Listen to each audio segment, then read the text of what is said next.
Come on, StreamYard.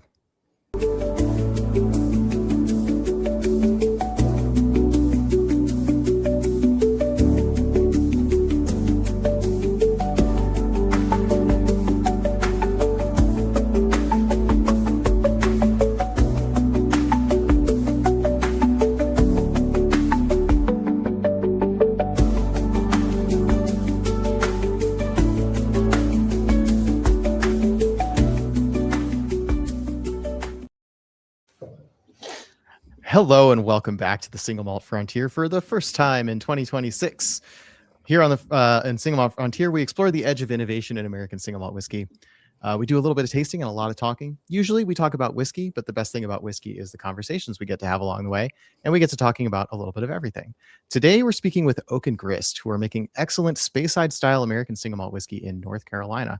Our guests today are Charlie Stanley, production manager and distiller, and William Goldberg, the co-founder, head distiller, and many other things that he's going to tell you about shortly. Let's just get right on into it. Guys, if you wouldn't mind introducing yourselves and telling us a bit about what you do. So I am William Goldberg. I am the co-founder, head distiller here at Oak Grist. I do a little bit of everything, but try to focus on driving Oak Grist and the category of American single malt forward, at least in the way that Oak Grist sees it and wants to do it. So that's sort of the synopsis of what I do. And I'm Charlie Stanley. I'm the production manager here. I do the brewing, most of the distilling, many of the packaging, and also help out with our sales staff some. So I've got a background in sales, and so kind of float that direction. But being a small crew, it's a little bit of a jack of all trades kind of style here. Nice. And I guess just to get right on into it, tell us a little bit about the when and the why that Oak Grist came into being. Yeah, so I mean, I could send it all the way back to my childhood, cooking, baking, building stuff with my folks as a kid. I love getting my hands dirty, making something from scratch. Ended up studying sustainable agriculture in college. So, that brings out sort of one of the first points about who Oak Grist is we try to make as local of a spirit as possible, whether that's our American single malt whiskey, whether that's our Geneva.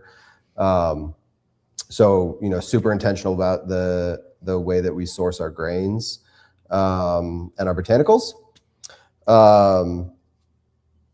Didn't really want to do the agriculture thing, but I saw the beauty and value added agriculture, and that's very much how I see whiskey. It is a raw agricultural ingredient put through a process to come out as something much more than the thing that it started out as. And to me, that's one of the really amazing things about whiskey is it's such simple inputs, but what you get out is so complex and so diverse depending on those inputs and how you treat them. So, almost a decade as a small batch cheese maker here in Western North Carolina, and about halfway through, I really started getting serious about this idea that I had bugging me in the back of my head about starting a distillery. I had graduated from college, taken a trip to Scotland to stay with my now mentor, Edwin Dodson, in Elgin, and really started developing it from there. But it was, about 2012 when I really started to seriously consider a distillery. And then finally in 2014, called Edwin up, asked him if he would be willing to help Oak Grist get off the ground. He said yes without even hesitating.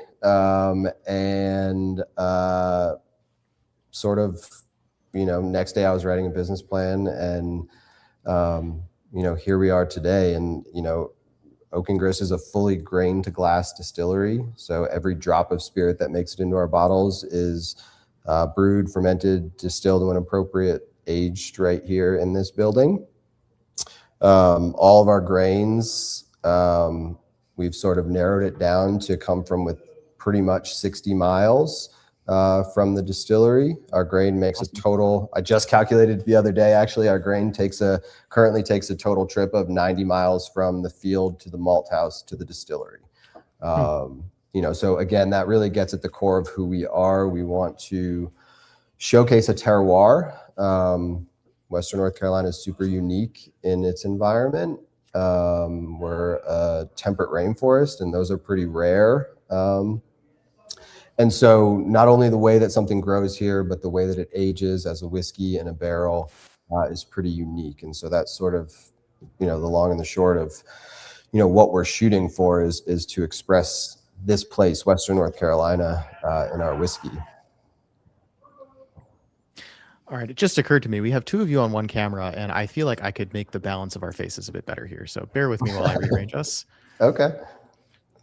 Yeah. There So we now at least I think we've got the right balance. Of I who should be see. the biggest.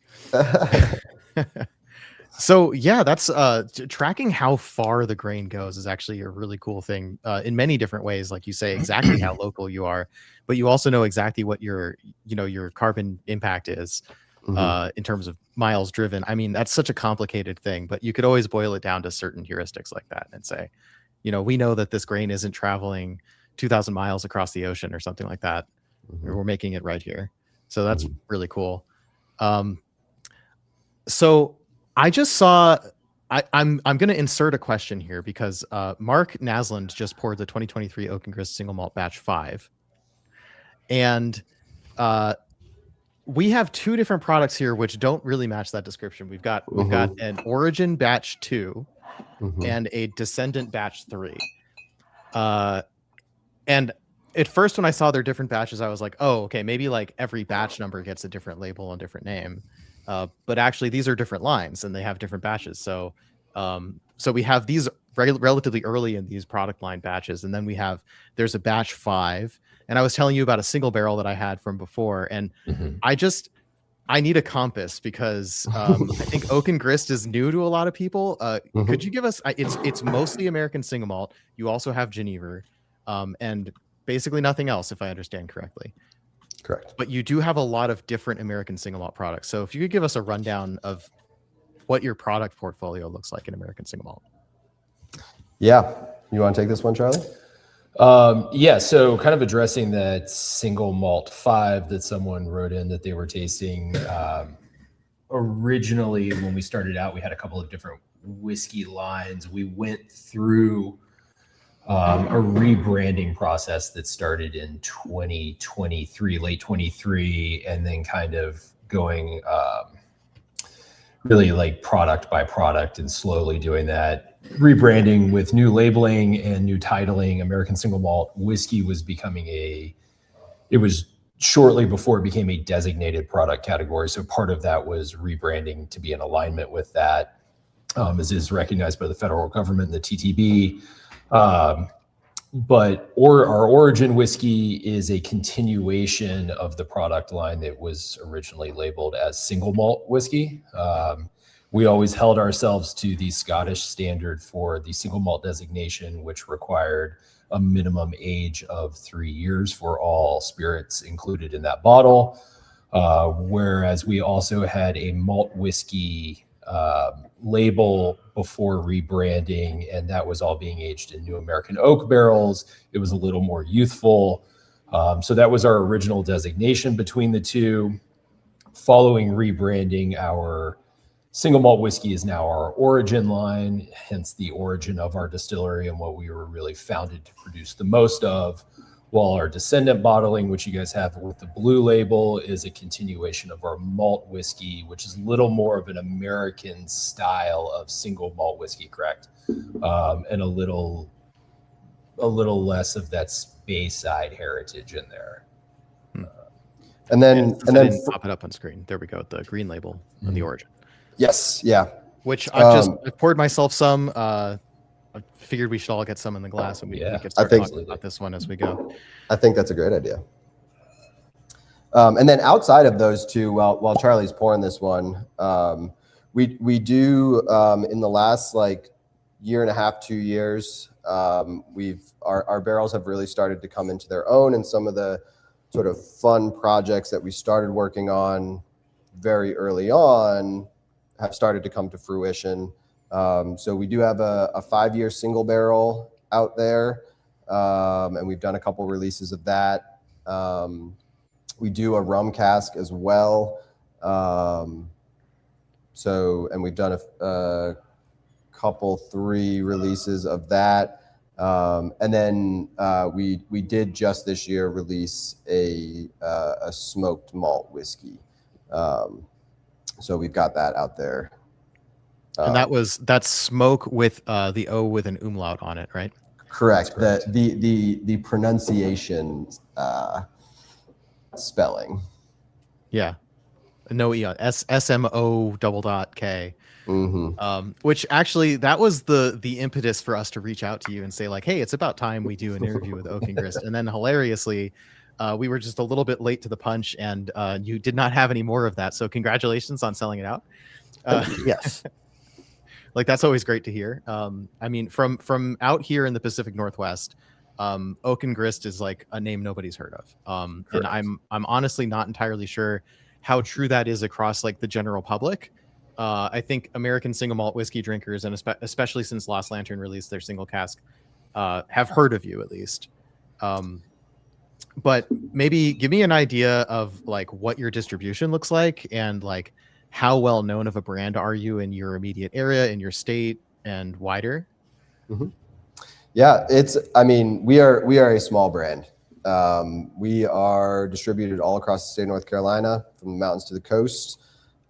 We have had some distribution in New York. That was pre-pandemic. That changed the whole restaurant and food and beverage scene up there. And so we decided to redirect that inventory to our growing market in North Carolina. And then we do ship to 39 states in the US. So you can get our core lineup on our the Origin, the Descendant, and our Genevers through the website as well. But that's really the extent of our distribution. I've sort of always taken the model of sort of slow and steady. We didn't launch with a rum and a vodka and an eau de vie or anything like that. I started this distillery to make an American single malt whiskey in the Speyside style. So that's what we're sipping on right now, is the Origin. And it's really the inspiration. It's the region my mentor comes from. And I think part of the reason why I wanted to start with Origin is because to me, it tells a story about American single malt that, I think largely the American public is somewhat unfamiliar with. I mean, a lot of times people walk through our door and they hear single malt whiskey and they think Ardbeg or Lagavulin or something super peaty. And the reality is that the majority of whiskey coming out of Scotland is not super peaty, and it's actually this really lovely bouquet of floral notes and fruit notes and nuttiness, and there is that familiar caramel in single malt for bourbon drinkers if they're looking hard enough, but it's just a much lighter influence. Yeah, so this Origin to me is a little bit of a love letter to Scotland, if you will. Aged entirely in ex-bourbon barrels, minimum of 3 years. New designation doesn't require that, but to me that was really important, particularly for this whiskey, is to hold on to that from the previous iteration. And it's a 100% pale malt. So we're not adding Munich malt to this. We're not adding any other sort of like darker malt to this. So it's just really light, really fruity, floral, grassy. So yeah. We like to geek out on packaging just a little bit, because you buy the bottle with your eyes. As much as we like to say, it doesn't matter what the bottle looks like, what the marketing is. What matters is what it tastes like. But when you're walking past it on a shelf, a really attractive bottle makes all the difference. Absolutely. I like that this bottle shape is kind of an homage to like a very common bottle shape in Scotch, right? It looks elegant on the shelf, but the label has like the wood motif and the colors and the sort of like the stamp, the sort of the postage stamp texture cut out, and just sort of all this stuff that like those feel like elements of like American, like mid-century kind of like a little bit like the near west, you know. I don't know how far west in the state you are, but you know, at one point in time it probably was considered the west of America.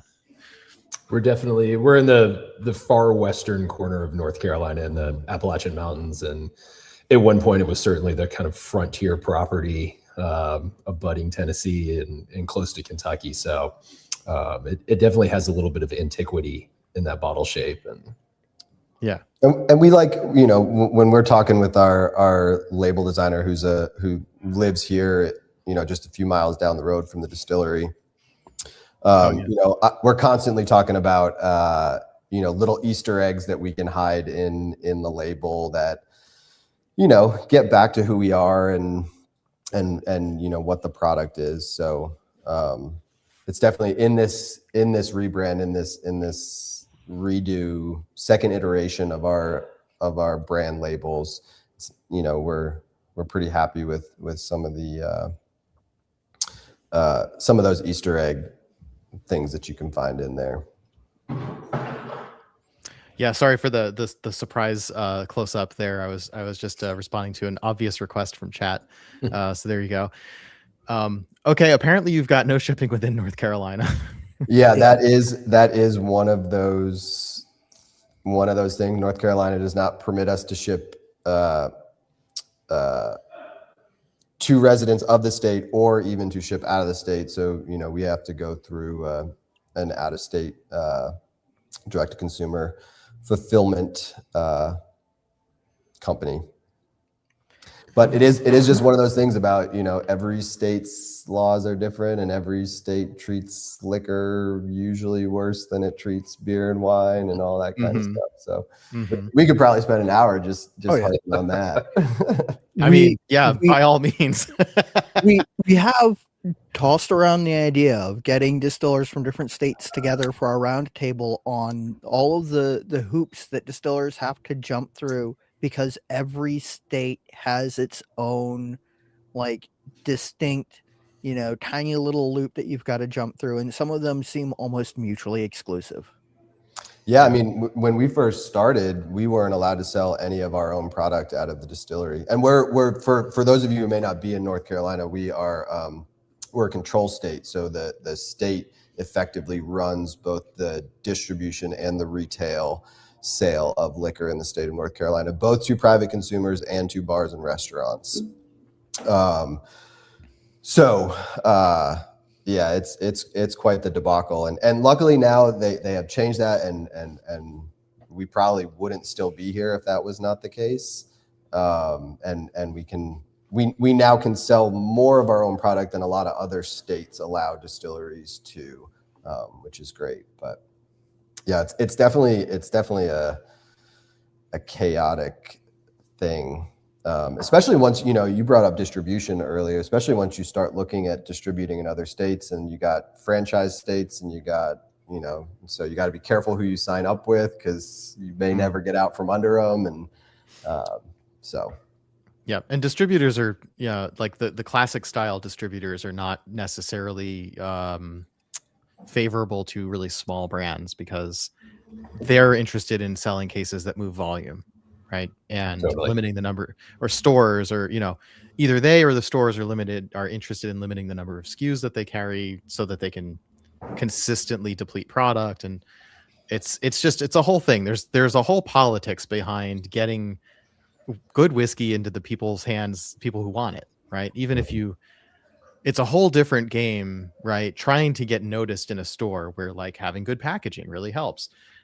Versus people who know that they've tried it before, they got it as a souvenir, they want to get some more, that sort of thing. Like people who know what they want, and going from that to how do I get this in my hands is such a complicated thing for no great reason, because old laws on the books. And it's conversations like this are really interesting to me because they're not at all uncommon. You get to talking to distilling staff people long enough, and this will always come up that everybody's involved in some organization or directly in trying to change the legislation around something, right? There's a lot of legislative activism in the distilling space because the laws are just everybody's at a disadvantage. And one of my favorite ones is Brendan Carty of Killowen Distillery in Ireland is trying to redefine the definition of Irish whiskey to not be the Middleton recipe for Irish whiskey, because the classic recipes were so much more broad and varied and interesting. And as long as we're talking about legislation, I know that you guys have some interesting thoughts about the American Single Malt Whiskey definition, at least as of when you spoke with Whiskey Lore. You certainly did. And I did note the existence of the product Descendant that is all new oak feels to me like a hedge. You may not see it this way, or maybe you do. But to say, I'm going to make an American single malt that also happens to be an American malt whiskey that already exists, fingers crossed, just in case. So I wonder if you could tell us a bit about, I mean, first of all, did you know about the American Single Malt Whiskey Commission and the proposed definition when you started, or was that something you came to later? And I mean, it just so happens that doing it the Scotch way mostly aligns. What happened there? I may have been aware of the commission's existence, but it was, for me, it was never. For me, I looked at the existing American definition for what we now call single malt whiskey, which was basically whiskey made from malt or malted whiskey. And it largely pivoted on the type of barrel that you were using, but it all fell back on 51% malted barley. And for me, when I read that, it just didn't make sense to me. And so, again, going back to those old labels, the malt whiskey versus a single malt was, the malt whiskey was, us surviving in no uncertain terms. It was us saying, hey, we can't not put a young whiskey out. We're a young whiskey company. We don't source any finished product. It's just, we have to do it. And then the single malt was we're going to be a little bit more patient on this one and get it to the point where it meets the Scottish definition. And, we're going to advocate. We don't have the resources to advocate in the same way that some of the bigger single malt producers that have come before us, like Westland and Balcones, that St. George, name, pick a name, and they really did all the legwork. And we couldn't be, we're very grateful for the legwork that they did. But I think because we started off subscribing to the, if the Oak Grist bottle is going to carry the single malt title, I want it to be a single malt no matter where it is in the world. So, the 100%. Way I was thinking about that was like, if one of our bottles were to make it to Scotland, wouldn't want someone to, look up the specs on it and be like, oh, well, we can't even consider this as a single malt because it's only 2 years old, or so. And really the malt whiskey side, the malt whiskey line, aside from needing to be able to release some more youthful whiskey just for pure economics, being grain to glass, we also have to realistically look at the fact that we live in the US, and when people think of whiskey, bourbon is king. It doesn't matter if you're one of the big brands, or you're a small craft distillery, or you're just an independent bottler and a non-distilling producer. That's what most folks are coming up drinking. It's what's most available. It's what they're most familiar with. And so, for us, part of it is meeting people where they are. There's a lot of folks that get curious about bourbon and they drink affordable bourbons, and then they kind of go in that direction of hunting these labels that you can never find and driving themselves nuts.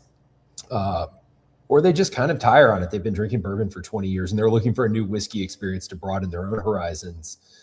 in single malt, oftentimes the connotation is peaty, and it can be with Speyside coming from bourbon, it can feel like a lean whiskey. It's more deft and nuanced, generally speaking. So that new oak cooperage that we're using on our Descendant and formerly malt whiskey line really is sort of a stepping stone for a lot of folks. And I think of it kind of as a Scottish inspiration, but an American execution on whiskey. It brings a little more caramel, vanilla, toasted coconut, buttercream icing profile, a little richer profile, but it is still substantially lighter than bourbon is. And so you're kind of working your way in. And when we're doing events, let's say a whiskey festival or something like that, people are curious and they're like, okay, I feel like I've got 1 foot in the bourbon profile and 1 foot in a single malt profile. And like, this is a kind of a transitionary whiskey to bring them into the greater world of what this category is.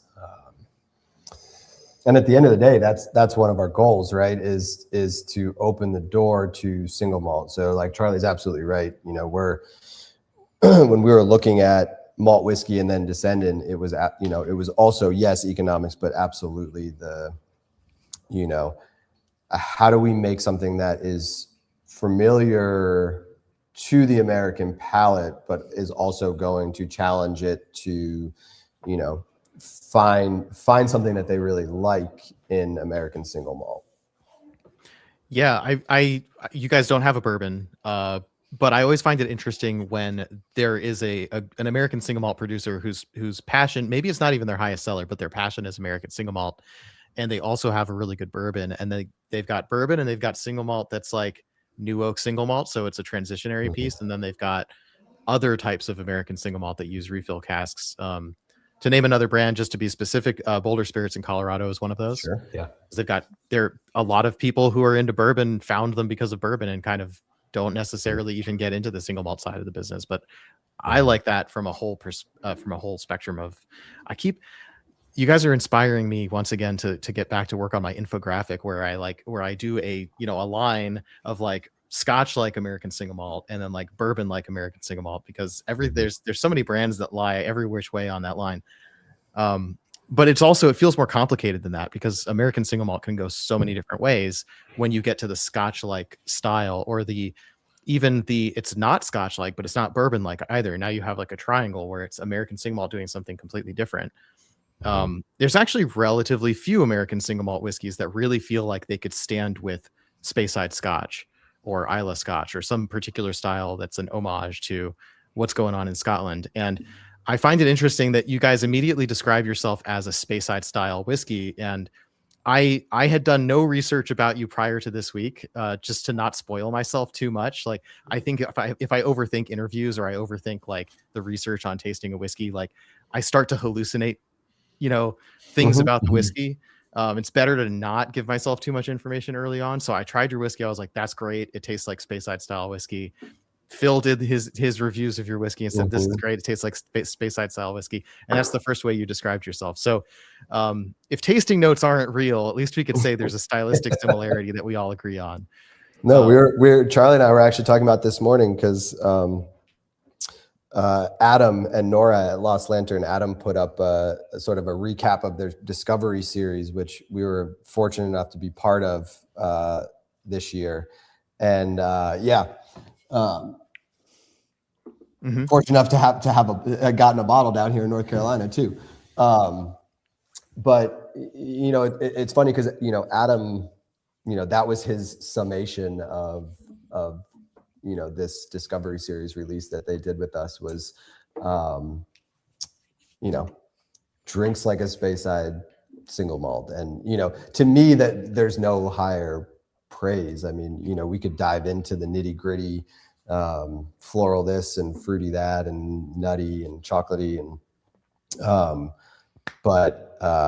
you know, that's, again, going back to it's sort of what I started this distillery to do, is to, you know, not replicate something, but honor it, and, you know, put a Western North Carolina twist on it. And I will take a minute to shout out Adam and Nora at Lost Lantern, because it was a dream working with them, and it was several years in the making, and it came through at just the right time for us. So And I will say, without Adam and Nora, I had never heard of you guys, and receiving that bottle and then, sort of sitting with it, and they also released a Scotch Lovers collection, and sort of having that like moment of being able to sit with a collection of American single malt whiskeys that were meant to introduce people who were more inclined to be Scotch drinkers to American single malt, and really put something in their wheelhouse that would get them to think more about American single malt whiskey. And then to have your Oak Grist Discovery Club bottle that could have sat with them, but they needed to pare down the list. And genuinely, I think that it is probably the most directly analogous Scotch-like profile of the whole set. Oh, well, thank you. Thank you. It's very kind of you to say. And that's why we wanted to have you on the show. Yeah. I mean, even before that, just based on the samples that I had tried a year and a half ago, it just felt like, man, not enough people are talking about Oak Grist. I mean, I've been pretty exclusively studying American single malt whiskey since like 2021, like late 2021. And it took me 3.5 years to even hear about you, which I think is a shame, right? Like it's really truly excellent whiskey, and more people need to be drinking it. And that's my honest take. Thank you. Appreciate that. So we haven't really done any tasting notes today so far. Phil did, of course, do his long reviews on the Lost Lantern and the Oak Grist Origin, and I believe Descendant will probably be coming up soon, just to complete the set. Tomorrow, yeah. So our audience is going to get the full length reviews from Phil, but as long as we're here, we usually do tasting notes, so I figured we might as well. I did pour a little bit of Descendant also. I spent less time with that one. Time is tough these days, but I spent a lot of time with the Origin, and it is just it's truly enjoyable to just reach for anything. I made an old fashioned out of it. I made a hot toddy out of it. I wouldn't necessarily recommend that one, but like I like to try it all different ways, and it's winter, so hot toddy felt like a good idea. It got a little bit lost behind the lemon and cinnamon, because it is such a light, just naturally fruity whiskey. I haven't tried it in a highball yet, but I bet it would do really well in a highball. It's fantastic in a highball. That's one of my favorite ways to drink it if I'm not drinking it neat. Yeah, but you're right. I very nearly was going to make myself a highball and just open the episode with that, because I wanted to do my due diligence on that one. So yeah, you're absolutely right. It is a lighter whiskey. My mentor taught me, you never tell anybody what to drink or how to drink it. So I love putting Origin in cocktails. I have a slightly better access to it than many folks out there. But to me, what I love about it is the bright light nose. Lots of fruit. To me, there's a really nice nuttiness to the nose as well. It's sort of Philip, I think you were sort of describing it in your video yesterday as sort of like a dry grass, and to me, I get some nuttiness in there as well, but very much that sort of dried grassiness. I'm getting a little of like papaya, but not like a super ripe papaya. Yeah, I think some of that green grass profile that you're often going to find in a Speyside style single malt whiskey, green grass sort of transitioning into more of a hay, desiccated grass profile. Definitely the kind of green papaya, I think, is adjacent to that when you're sort of seeing the blending of like grassy and fruit driven notes. The type of fermentation and yeast that we're utilizing really gives us a nice orchard fruit profile. So I'm always kind of pear, white peach. To me, a classic with our Origin is sort of red apple skin. There's a little waxiness in there, a little like honeycomb, honeyed herb profile. The one that I get, and the only reason why I associate it so strongly with Speyside whiskeys is probably a weird game of like mental connections, is like a heather honey sort of note Totally. that just sits across the top of it and gives it a nice texture. There's a note that like I think ever since I've met Phil like 6 years ago, it's always been a thing that we've struggled to really articulate like as a tasting note, but like this malt funk thing that generally for like 90% of American single malts is just kind of absent. Like the malt speaks a different way. Like you get a softness, a sweetness, a fruitiness. Sometimes a beeriness or like a caramelized kind of thing. And this might just be the way that the maltings are done.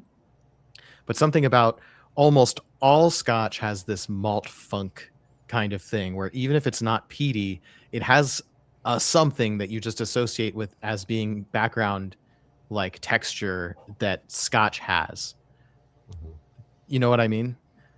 And if we could come up with a description for that today, that would be wonderful, because we've been struggling over it forever. But the point is, Oak Grist does have it, and I think like it's a weird like I know it when I see it kind of thing. But it's also like as soon as my brain says, "Oh, that's there," I immediately say this is a Scotch like American single malt, and like that's not necessarily the line, but that note is for sure on the Scotch side of the line, if that makes sense. Yeah, I kind of perceive that as a little bit, because I get the same thing, and to me it almost has it's that feeling if you walked into a very dry cellar. It's a little bit of that really light dustiness that's in the air, not in an off-putting way, but just kind of unique to that, or like dried stone kind of has the same kind of feeling to me. And I think it's a little bit of, honestly, a little bit of like a sulfurous kind of content in there from the malt. And I can pick it up on certain things and not on others, but it's something that I find pretty often coming from the Scottish side of single malt whiskey production. And you might think for you. Okay. And you're walking into a dry cellar or basement made me think of it. If you've ever been to a place like Colonial Williamsburg and taken one of the tours of the historic houses, or specifically the Governor's Palace, and gone down into the basement of the Governor's Palace, that's it. Charlie probably knows exactly what you're talking about. Yeah. Probably been in that room. All right. And our chat is asking us to be nerdy. Yeah. So I was like, I'm debating between like how long do we keep going down this road versus when do we get to chat's questions. So yeah, let's do some roll call in chat. So Ethan, Off Topic Whiskey, Mark Nasland, Patrick, thanks everybody for being here. So let's kind of take some of these comments in order. To go back to the pre-designation production, Patrick wants to know, was the distillation proof maximum greater than 160 prior to aligning with the American single malt definition, or was there any other way in which it wasn't aligned, or have you always aligned with what became the definition? We did not have to change anything about what we do in order to meet the American single malt whiskey definition that was adopted December 2024 that it was adopted? December 24. Yeah. So, everything, nothing changed, and we shot for that Scottish definition. So there was already some minimum age in there and no use of enzymes. It's all brewed and fermented here at the distillery. So it's not, buying a beer and then distilling it here. In terms of the proof point, I'm pretty sure, I could be wrong about this, but I'm fairly certain it's always been 160, because the TTB accepts, it's like you've got your whiskeys in 160, and then you've got whiskey that's distilled above 160, and that's a completely light whiskey different reporting category. So I'm fairly certain that the malt whiskey and whiskey from malt were both max 160 proof. And on the note of fermenting, because Patrick had asked, he actually asked a question before that about your fermenters. Yes. So Wooden or stainless steel washbacks or fermenters? Stainless steel. So 250 gallon or essentially 1,000-liter stainless steel fermenters. Where did that question go? But anyways, I remembered seeing it. So wood and or stainless steel washbacks was the question. And then of course, what does your fermentation look like to get that light fruit note? So when we knock into fermenter and are doing our lautering out of the mash tun, we have a very specific yeast that we use, and really like kind of aiming for some of those fruity ester production, but we don't purge our fermenters, versus like craft brewing. There's no purging. We knock in with the door open initially to allow me to pitch the yeast. So we're looking for a little bit of, I'd stop short of calling it a full house culture, but we're using a specifically engineered yeast and then still allowing for some ambient yeast to be in that product as well. So it's a little bit of a terroir specific to our distillery and where we are in the country. But as we fill up, we're going to then lock everything down. Yeast gets to work, and we're looking at about a 4-day or 90-hour fermentation in the 82 to 86 degree Fahrenheit range is really what we're targeting, with the exception of a couple. Relatively long, relatively cool, especially compared to bourbon. Yeah. Much hotter and faster than you're going to see if you were making an ale of any variety that you're going to put in a keg.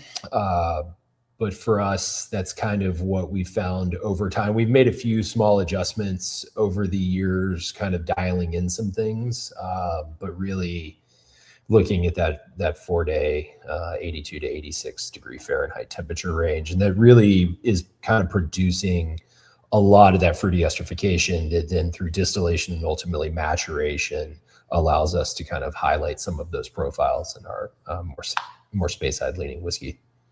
And, one of the things that we also, our yeast fermentation isn't the full 90 hours. We do let a little bit of lactic fermentation happen at the end to sort of punch up some of those sort of fruity esters and things like that. I also feel like it gives our whiskey some of the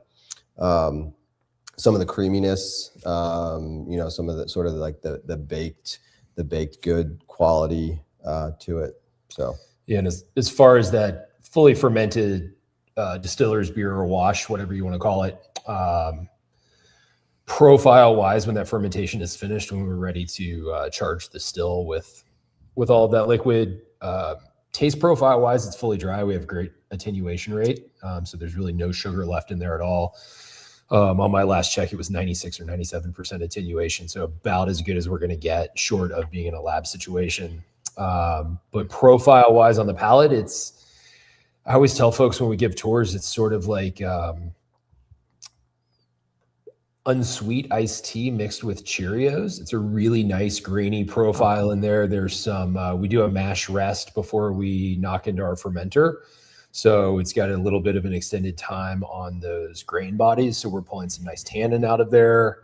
And then that lactic fermentation on the last 12 to 16 hours really gives us kind of a Belgian farmhouse ale or Saison nose. So a little bit of that like kind of funk to it, but a real creaminess and texture in there as well. All right, I just want to real quick acknowledge Lost Lantern. Adam Polonsky is in the chat right now. Says thanks for making great whiskey and trusting us with some of it. Thank you, Adam. And Adam, thanks for taking a break from watching your baby and chatting with us. Oh, that's right. They've got a brand new baby too. And he asks, how have you all recovered from the hurricane at this point? Still recovering. in full transparency, I mean, Western North Carolina got rocked. We were very fortunate. We didn't lose, aside from power and water for 2.5 months. We didn't lose any product. We didn't lose any inventory. No barrels. Very, very fortunate. But awesome. Yeah, the region as a whole is pretty rocked. Yeah, and I would clarify, just because Asheville is a very tourism dependent economy, and always really has been. If you want to travel here and visit Asheville, restaurants, bars, museums, trails, all of those things are open, and really you could fly into the airport and be none the wiser that anything happened if you so choose to be. But living here, it's been kind of a slow progression. And of course, there's things that if you live in an area, you'll always notice that a traveler or a visitor isn't going to see. But yeah, it's been a slow recovery. We took about 2.5 months off of production following the storm because we didn't have potable water for 53 days and had to put a water filtration system in. So there have been some adjustments that we've had to make, and but if you're used to making whiskey, you have to be a naturally patient person or become better at being patient. And so that's kind of just bled into what the last 1.5 years really has been. It's been chaotic and stressful, but we're really lucky 1.5 years on to still be chugging away here. Yeah, it's the embodiment of a hurry up and wait type of business, right? Oh yeah, hustle, make stuff as fast as possible, but then wait for 3 years. Yeah, or if you're in Scotland, 12 years. Yeah, it's a strange duality. I wasn't born a particularly patient person, and so it's been a good exercise in my own internal growth. I will also mention here, while we're briefly talking about the hurricane, specifically shout out to, once again, to, it sounded like a plug for Lost Lantern instead of Oak and Grist, but to Adam, to Nora, to Lost Lantern, because we've been talking to them for years. That, Adam came and visited us. It ended up not being the right time when we first met. And he was one of the first phone calls, to like non-family that I made. And Lost Lantern came through in a really clutch time for Oak and Grist. And I don't anticipate that they would have done anything out of pity or anything like that. But it's worth noting, not only do they make fantastic product, and bottle fantastic product, blend fantastic product, they're just fantastic humans. So if anybody watching this isn't familiar with Lost Lantern, you certainly should be, because they're winning awards left and right, and they're great people. Which begs, I'm in honor of that, I'm gonna pour Charlie and I a little bit of that Lost Lantern Discovery Series barrel proof, because it's very much, it's going to be a little more unadulterated than the Origin, but it is in a similar lane to Origin.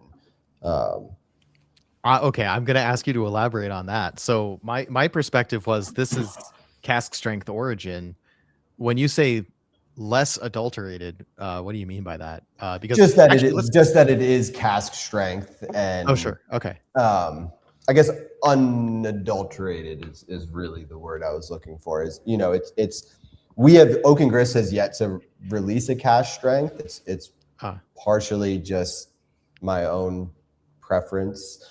Also, generally our releases, you asked earlier, you said, you've got Descendant 2 and Origin 2, or Descendant 3 and Origin 2. I can't remember exactly which, but generally when we do a release within that product line, it is a blend amongst multiple barrels for us, unless we're doing a special release or a finishing release. It's almost always a blend amongst multiple barrels, where this is just a single barrel expression here.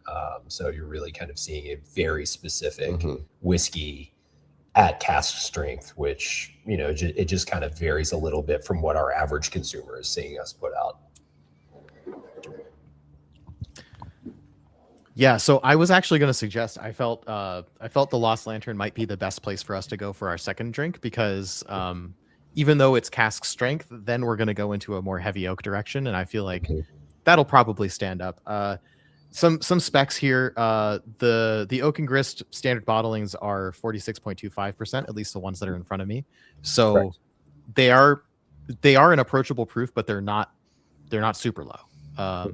They still have, that's actually in terms of like the physics of water ethanol mixtures, that's almost peak viscosity, if I understand correctly. Or maybe that's a little bit higher. This is the point where you don't have to chill filter, right?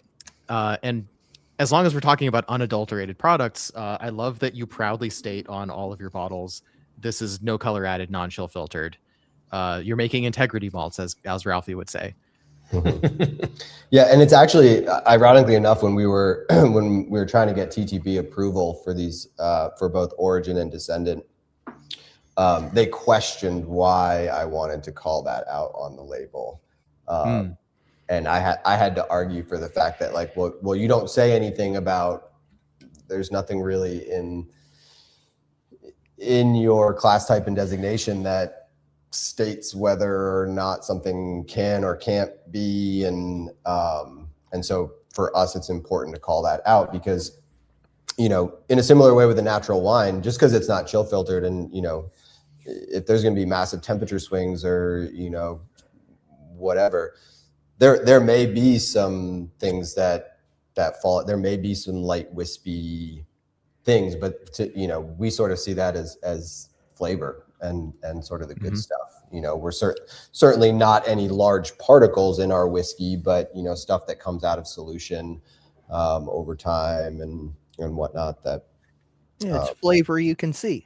Exactly. Yeah. That's exactly how we look at it. And well, there's a like lot Amanda of Beckwith says, flavor crystals. Exactly. There's a lot of ways that alcohol producers of any variety or product can manipulate what they give to a consumer and not have to be particularly transparent about it. Caramel coloring is allowable. Chill filtration for homogeneity is allowable. And it really goes back to like the philosophy of the distillery and how we approach everything is we're not in a rush. We believe in traditional methodology. There's a reason that those things stand out and do well. And have been done for so long. Yeah. We don't use any small format barrels for aging. Everything is 53 gallon US cooperage. So it's kind of like, we're just not cutting any corners, and we're making a very traditional, very natural, unadulterated product. And, we like the ability to be able to call that out too, as a way to differentiate ourselves from the way other folks sometimes, approach things.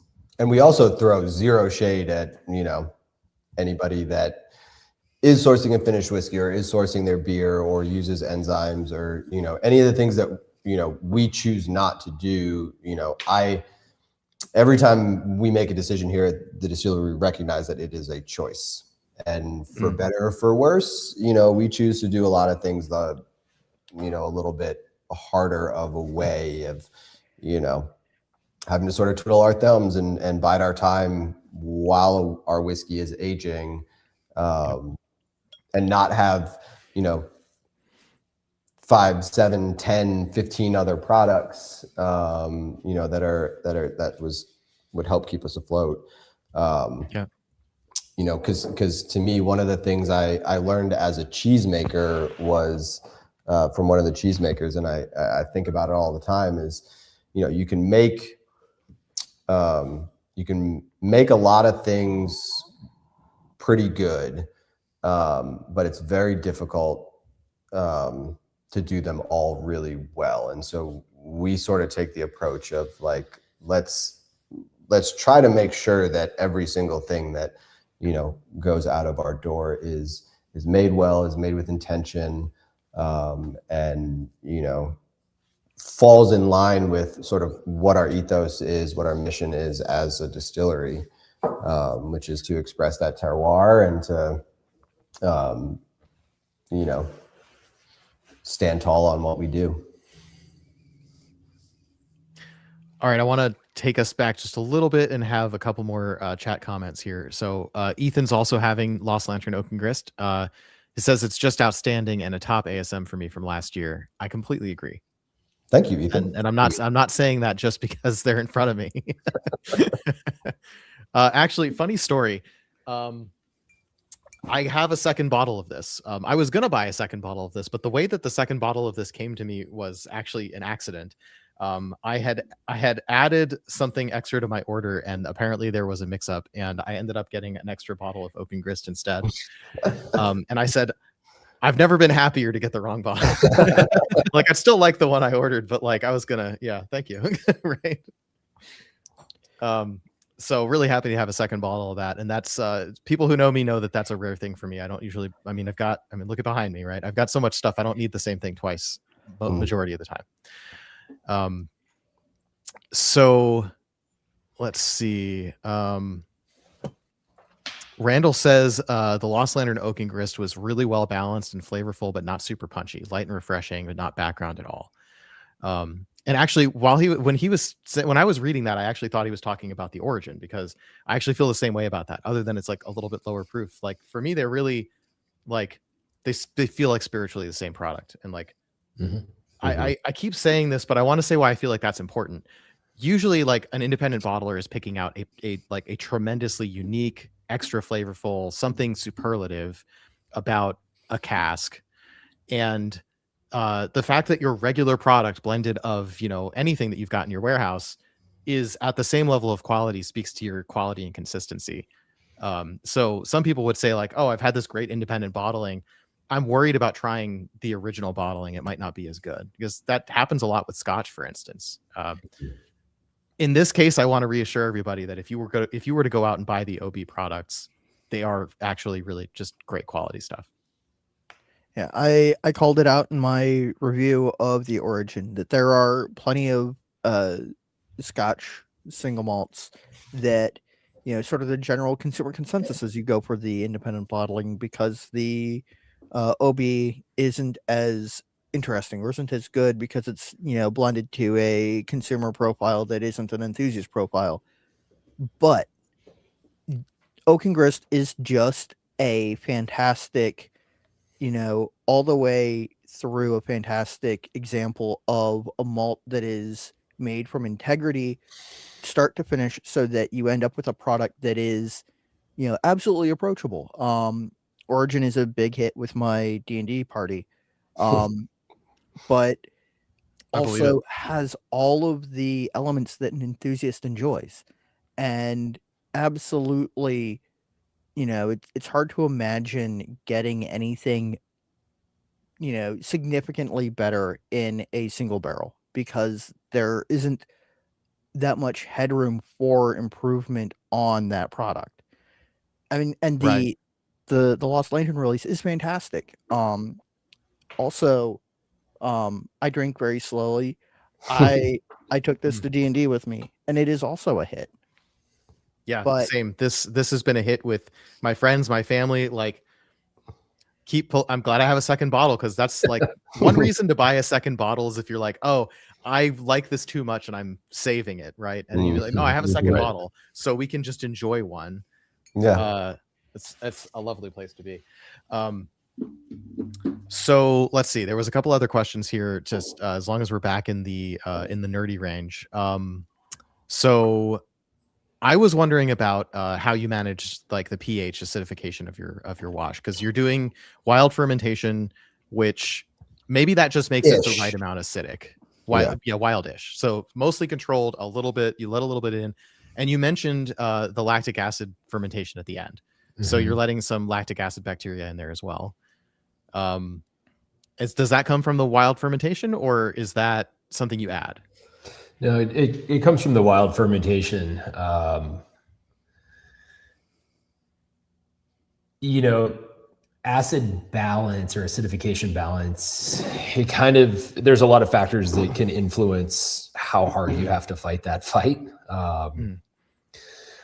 We're really lucky that the grain that we're buying from ASR Grain Farms, which is a 7th generation family farm here in North Carolina, it's really high quality and very consistent. That helps a great deal from the farming side. We've been with very rare exception for a couple of specialty kind of experiments. We've been with Riverbend Malt House here in Asheville. We for the entirety of our distilling career. We were their first distillery client 10 years ago, and we've stayed with them. Their malting process is fantastic. Those guys, the owners pick up the phone if you need to talk to them. Their sales reps are great. And so if we've ever had any questions or some troubleshooting stuff, they're more than happy to come out here and spend a little time with us. If that's necessary, we'll go to their facility and talk about exact specifications that we're interested in. So we're really lucky. There's no enzymatic additions that need to go in during the mashing process to help with any of that. But as far as the acidification goes during fermentation, we used to track with a pH meter every single fermentation, both when we knocked in and knocked out.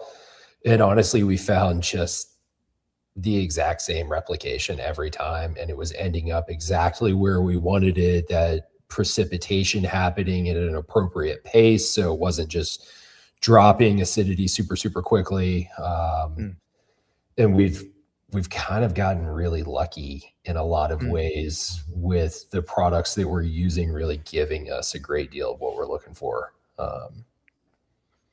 Awesome. Yeah, go ahead. And Was Backset a part of? Are you doing a sweet mash, sour mash? What do you do with Backset? Sweet mash every time. Okay. Yeah. We don't repropagate any yeast. So it's a fresh yeast pitch each time, and no Backset in there either. It's something that something that I can really trace specifically to my mentor, Edwin, that, he was adamant, like, no, you want to be distilling your lees. You want all that flavor locked up in those lees. You don't want to be, pulling too much of that out. So it's always been something that we've done is sort of more that sort of sweet mash style of, putting the lees in with the low wines distillation and capturing all that flavor. So they do get used, just not in the fermentation part. Correct. Yeah. So when we knock that fermenter out and charge all of that fermented beer into the still, we are getting yeast particulate, a lot of lees. And so that cooking process, and I come from a wine background. I was in the wine business for 10 years before becoming a distiller. And so honestly, I love that we have so much yeast contact following that fermentation knockout during that first distillation. I think there's just so much autoclitic character coming from yeast that's beautiful in wine. And I was a big champagne drinker and really looked for like nicely autoclitic champagnes or aged white wines. But then to be able to see some of that come across here, and it reinforces biscuity and nutty tones that we're already looking for with the grain choices we're making. So I think of it as just kind of another layer of flavor that we're really able to reinforce there. That's awesome. Okay, so Randall's question here, Off Topic Whiskey, asks, is your core product range available online or only local market? I can't remember. Did we talk about that on air? Was that in our pre-show? Both. You can head to our website and get both the origin and the descendant. Last I checked, are available. Yeah. So that's at the oakandgrist.com/spirits. Correct. And they ship to 39 states, I believe. Yes. So you have a good chance of getting it, but apparently not if you're in North Carolina. Yeah, not if you're in North Carolina. A couple other southern states, Utah's in there as a no. Yeah. Oklahoma usually is a no. Yeah. Also, Ethan says, please bring back to upstate New York. So We would love to. We've actually been talking about it. It's an interesting time in the distribution world because the spirits industry in general is going through a little bit of a reckoning right now. But the food and beverage world as well. So it's just it's an interesting time. Also, a little shout out to Ethan. His thumbnail picture for his chat there. Notice a Grateful Dead album, or it's small on our screen, but it looked like Grateful Dead album. And I was a born and raised Deadhead, and Will is as well. So there's a lot of Jerry and the boys playing for us at the distillery as we're making things. Yep, that is in fact a Grateful Dead. Let's see. Ethan did have another question. Yes, that's what I was looking for. There is no Oak Grist cheese. I have hung up my cheese maker. People ask me all the time, like, "Oh, so do you make cheese in your downtime?" And one, I don't have any downtime, but I wouldn't spend it making cheese. I would much rather give my money to my former bosses and let them do a similar thing to what we're doing here at Oak Grist, which is practice their craft. And I can make ricotta or mozzarella, but it's a lot of work. Yeah. We have done some cheese pairings though, and that's real good. I believe that is a confirmation of which album, Blues for Allah. Mm-hmm. All right, so let's do some quick comparison tasting notes. So we've had the Origin, and we're comparing it to the Lost Lantern Oak Grist. So the Origin has lots of apple, pear, a little waxiness, a little bit of that malt funk. Definitely feels like an ex-bourbon Speyside Scotch. Yeah, it's really light. It's floral. And the Lost Lantern is not exactly the same flavor profile. If anything, I feel like we get it almost feels like a hint of maybe like an Oloroso sherry or something. There's just something a little bit more funky, sulfuric about it, but like in a good way. Like it hasn't totally, but it is ex-bourbon, I believe. Mm-hmm. It is. It is. So I don't know if you guys can detect sort of what I'm detecting there, and maybe where do you think that's coming from?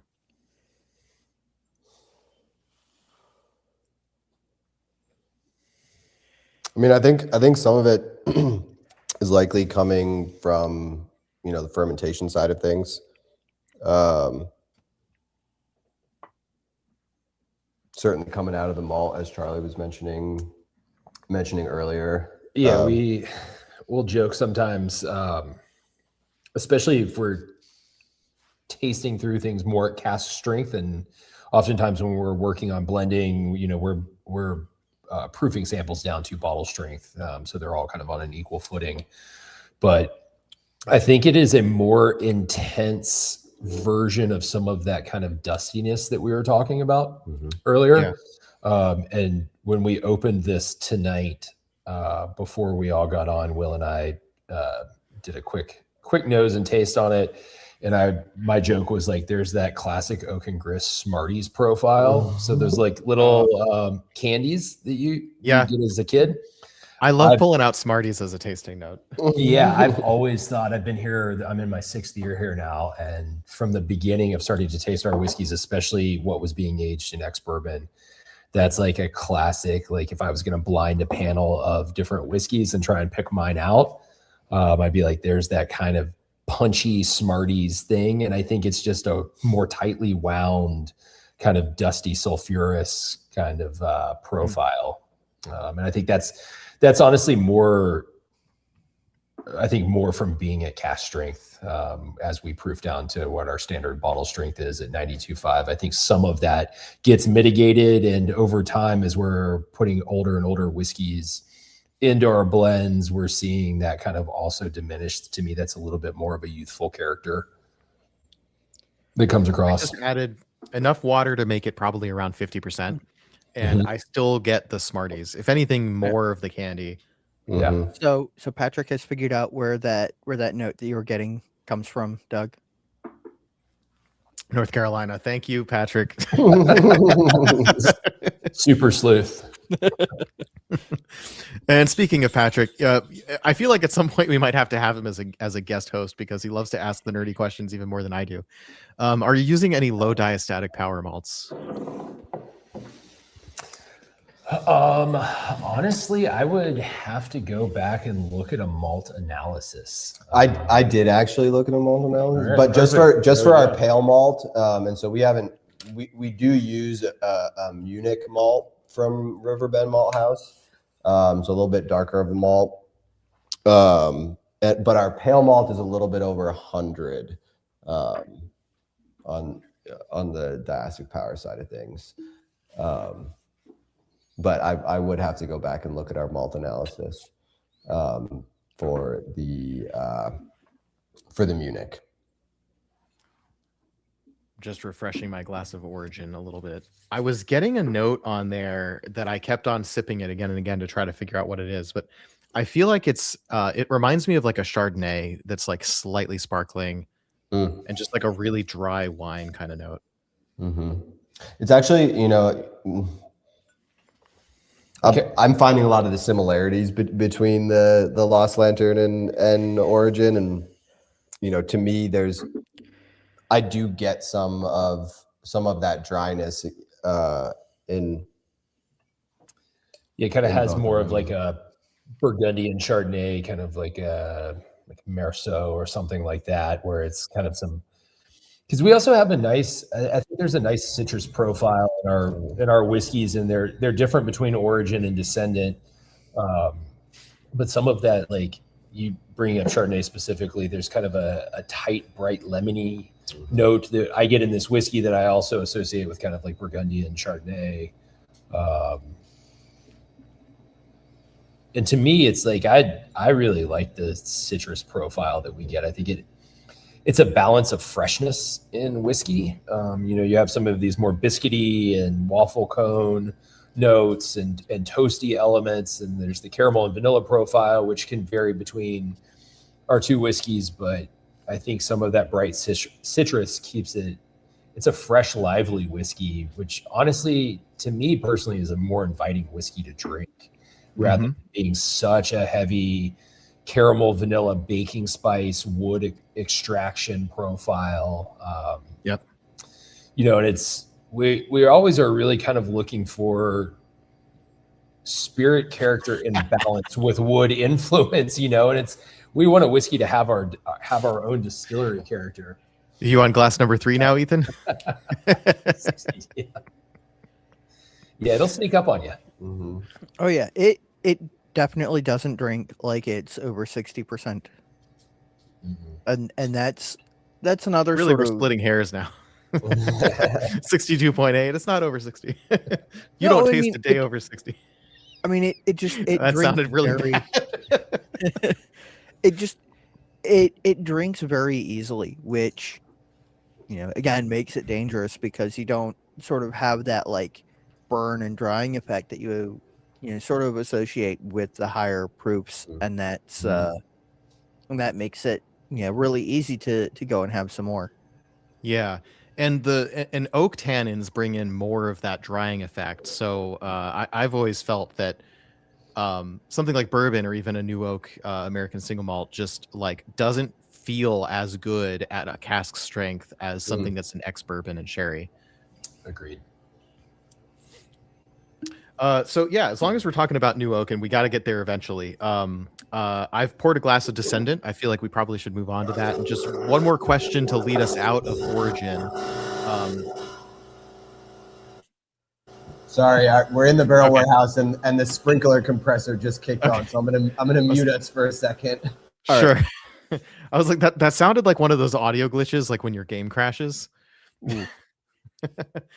My first thought was compressor. Yeah, see, I'm a gamer, and everyone else is a normal human being. So you don't make your own bourbon. So my question is, where are your ex-bourbon casks coming from, if you can say? Will's going to turn the compressor off, but in 1 second. until that happens. Oh, now I think his microphone's right up against it. If it's any consolation, one of our early episodes, you could definitely hear the air compressor that is directly under where I'm sitting, one floor down, kick on, because it automatically tops up when it starts to get low. There we go. We're clear now. Okay. So you're asking Sorry about that. So we buy from a couple different cooperages or brokers, kind of depending on what we're specifically looking for. Largely, our new casks are coming from Kelvin Cooperage. We do some work with Speyside Cooperage as well. But as far as used cooperage goes, we have Wild Turkey, Weller, Jack Daniels, Four Roses, Woodford. As far as bourbon goes specifically, we have other finishing casks of many different varieties as well. But it's largely that. And I do a fair amount of tours, or people will ask questions about this. And if I could perceive a difference from, say, a Wild Turkey barrel that's held our whiskey versus Four Roses versus Woodford, the honest answer is not really. By the time those have been dumped at their origin distilleries, transported to us, and then we fill it with our new make spirit, we're looking years down the road of our spirit sitting in those barrels. And I don't really perceive any difference between them, nor do I really factor it in. If we're looking at blending whiskeys, there's no like, well, it would be nice to bring some Heaven Hill in here because they have X characteristic in their bourbon that I think plays nicely into ours. I don't think it really factors in at that point. And not that I can perceive, and I don't think that Will can really perceive it either. Yeah, I mean, I'd say that there might be like a, a high wheat bourbon or a high rye bourbon may bring slightly more of, on the wheat side of things, sort of the softer, sort of creamier texture characteristic to a single malt aged in it. Whereas a rye is going to bring, maybe a little bit more of that baking spice and, maybe some ginger, maybe some clove. But I think for the most part, Charlie's right. And, one of the interesting things about that question sort of made me think about is, the majority of used bourbon barrels that make it over to Scotland to age Scottish single malt, they're broken down into individual staves, packed into a shipping container, shipped across the ocean, and then put back together in Scotland to be refilled. And so they're actually barrels made up of lots of different distillery staves. And, but all that to say, like, to me, I'm not sure the difference is as unique. Whereas we can sort of get a Buffalo Trace barrel or a Heaven Hill barrel, and we know it's stamped as such, and we know it hasn't been taken apart and reassembled. So, I think there's potentially some subtle differences, but for the average everyday whiskey consumer, I'm not sure that it's going to be the largest impact that's going to be flavoring your whiskey. Yeah, so you just blend a taste, and it makes sense. I mean, you'd think after something like Weller has been sitting in the barrel for as long as it does, they would extract all the flavor they're going to extract, right? Bourbon is sort of ex-bourbon barrels are more. It's not like bourbon seasoned barrels. It's barrel that bourbon has taken stuff out of, right? So it's just a more inert barrel. Mm-hmm. But everybody does always wonder, right? And I think when people know, like, oh, it was a Jack Daniel's barrel, or it was a Buffalo Trace barrel, right? Like, there's definitely brands that trade on the name cachet of this was a Pappy barrel, right? Sure. Mm-hmm. So yeah, like Patrick's saying, love that you're just letting your whiskey just be your whiskey, right? You don't need to market on the basis of other brands. Thank you. To that effect, I was doing an event in a liquor store here in the Asheville area where we're based recently, and I I won't name the brand, but there was a brand of tequila that I would consider mid to lower shelf that was calling out aged in, it was an añejo, or excuse me, a reposado tequila, and calling out that it was aged in Weller barrels. And it was like, well, pretty much all tequila is being aged in ex-bourbon barrels. And to me, it was just like, this is a real like brand association grab here where Mhm. and they had it stocked where the more allocated bourbons were. And so you've got guys coming in asking for Weller, and they see that. And the woman at the liquor store was actually like, oh, it's got to be good. It's in Weller barrels. And it's like, They're just barrels. They're kind of just barrels. Although at some point here, we're going to actually talk to a cooperage. So maybe we shouldn't smack talk. Okay. No, I mean, there's no discounting how important barrels are in the whiskey making process. They have to be sturdy and leak proof, and they have to be made out of good enough wood.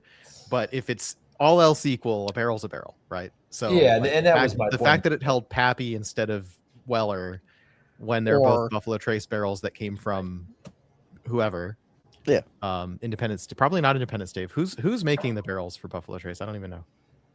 I don't know either. I don't know. Probably maybe Kelvin, or it'd have to be one of the bigger cooperages, I would think. But I don't think it really not important matters.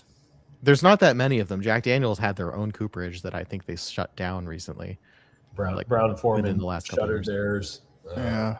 The flip side, and that gets to sort of like the weird time that the whiskey industry is in right now, because for a distillery of our size, we're not buying shipping containers full of barrels at a time. We're buying a dozen or so barrels at a time, and the reality is to a certain extent we're just beholden to, in a lot of ways, the market of what's available and who's dumped most recently and whose barrels have come available. And it's just one of those things where when I first got started, I absolutely was like, yeah, give me this brand and give me this brand and give me this brand when I had the ability to choose. And in a lot of ways, it's sort of like, I will choose a when I'm ordering barrels, sort of some more brands, less so that like have the hype, but brands that I enjoy drinking, and would like to age our whiskey in. And when we first got started, it was more about transparency, but we actually, those old labels that we were talking about at the beginning, we actually hand stamped every single label with barrel type, including what distillery the original barrel came from, the ex-bourbon barrel came from.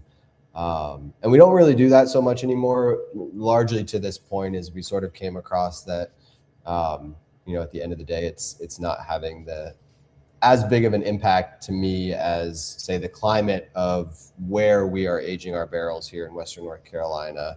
And even to me, the actual, not to get back to not diminishing the cooperage, to me, it gets more to like, what is the quality of wood that they are using? Was it kiln dried? Was it air dried? That kind of thing, I think is going to have a larger impact on the profile of the whiskey than the product, at least the bourbon that was previously in the barrel. And I'm sure that almost more importantly than what was in the barrel previously is how long has it been empty? Because I know that it doesn't take terribly long of a barrel being empty for it to dry out enough to get a little bit loose in the staves. Yeah, Charlie's tightened his fair share of barrel rings. New euphemism. Yeah. He's getting a little loose in the staves. The thing that I care the most about is how good of shape is that barrel in. Yeah. How dry is the wood? I've seen them come here where it looks like a mountain range of topography across that barrel head where it's buckled, and you look at it and you're just like, no way that's going to hold. I don't know. This seems awfully risky. And, we're not a cooperage, and it's either myself or Will that are going to do any barrel repair that's necessary. We have tools. I can drive hoops with a hoop driver. If there's small leaks, a heat gun with some beeswax blocks can plug that up. I've got some reeds and some cones that I can kind of put into a crack or other issues. But for the most part, I just want it to show up in good condition and then freshly fill it while it still is.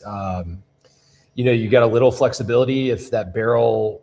I don't like the idea of putting hot water into a barrel and then dumping that water out to kind of expand that barrel. I feel like I'm stripping out some of that residual char in the process, and really removing some flavor that wood is naturally going to be providing. But we've actually found that a wallpaper steamer, being able to steam treat that barrel. So we'll put it in the bung and wrap the cable with a little bit of like a rag. And so that steam doesn't impart much water, but that hot steam is permeating that wood and it'll swell it out pretty quickly. So if I've got one that I think is a little bit on the edge before I fill it, I'm like, that's a very inexpensive and kind of passive way to really kind of bring this baby back to life. Yeah, but some of the ugliest barrels that we've gotten have surprised us. And common story. The barrels, I'll tell you what, the barrels coming out of hotter southern climates, they come funky for sure. Oh, speaking of, so your rum cask, where are you getting them from? So we've released 3 annual iterations of Rum Cask finished single malt whiskey. Those first 3 came from Outer Banks Distilling Company, which makes Kill Devil Hills rum here in North Carolina. They're right outside of Kitty Hawk on Manio Island, right on the coast. And those were the first 3 barrels that we ever tried any barrel finishing with many years ago. And it was sort of like, we don't want to really put a bunch of inventory into something that we haven't kind of played around with a little bit. So it was a very judicious approach initially.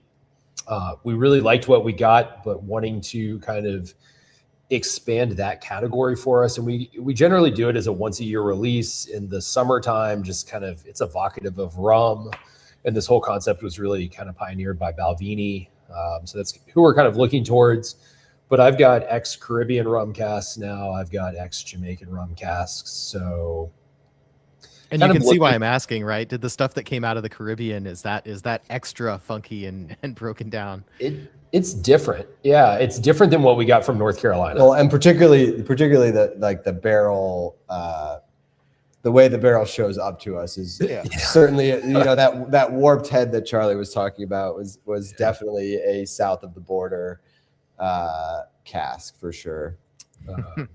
But that's kind of our approach, is even within what I would consider a mother category of a specific line of bottlings, how can we find some interesting variation? And part of that is our own curiosity. Part of that is looking at response from customers and saying, okay, well, if we're finishing with this, are you looking for something richer or looking for something a little lighter and more deft? And so that's part of the factor. But it's also just curiosity. I mean, we've been doing this for many years now, but the truth of the matter is there's still a lot to learn, and we are kind of learning as we go. And part of it is what works with our distillery and spirit character specifically. And that could be different for a different distillery somewhere else in the United States that's looking for the same result. They just need to look in a different direction. And the experimentation side is fun. I love the finishing side because it's really everything we do is we're making whiskey day in and day out. It's chemistry, it's mathematics. And then this is kind of where we can bring some creativity and exploration into it a little bit. All right, one more question on barrels, and then we'll start talking about the taste on the Descendant here. So what does your Angel's Share look like in North Carolina for your ex-bourbon and your new oak?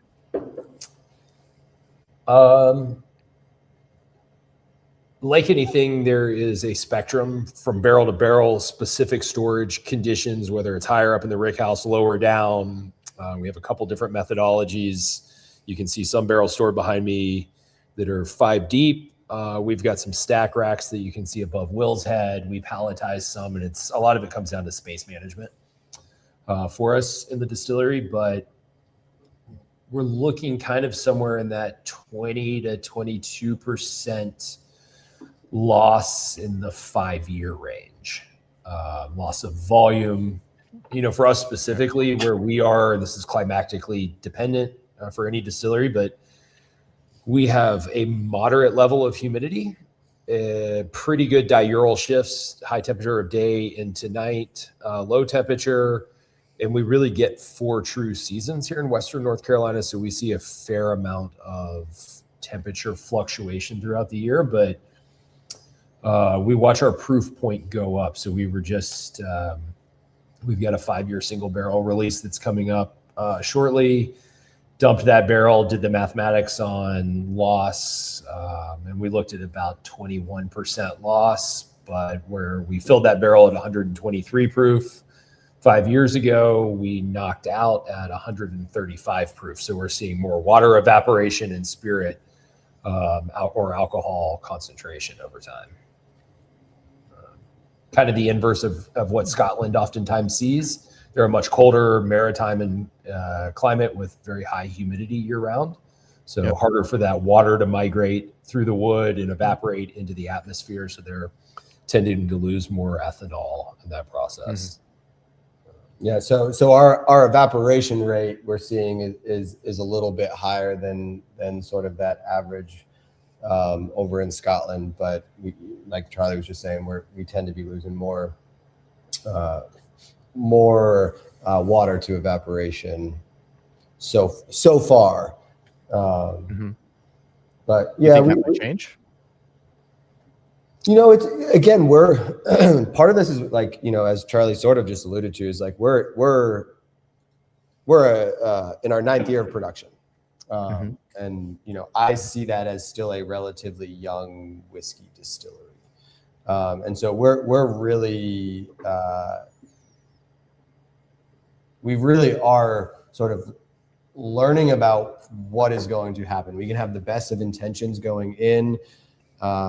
It reminds me of an anecdote. One of the first times that my mentor Edwin came over to the distillery after we had actually gotten up and running, and I was so excited. We'd had some whiskey in the barrel for like 6 months or something like that. Nothing to write home about, but I was so excited about it, and I couldn't wait to pour him some from the barrel. And he was like, "I could care less what's in the barrel. Let me taste your new make whiskey." And because for him, that's what it all comes down to is, if you're not making a good new make whiskey, then you're never going to end up with a great the barrel's aged not whiskey for you.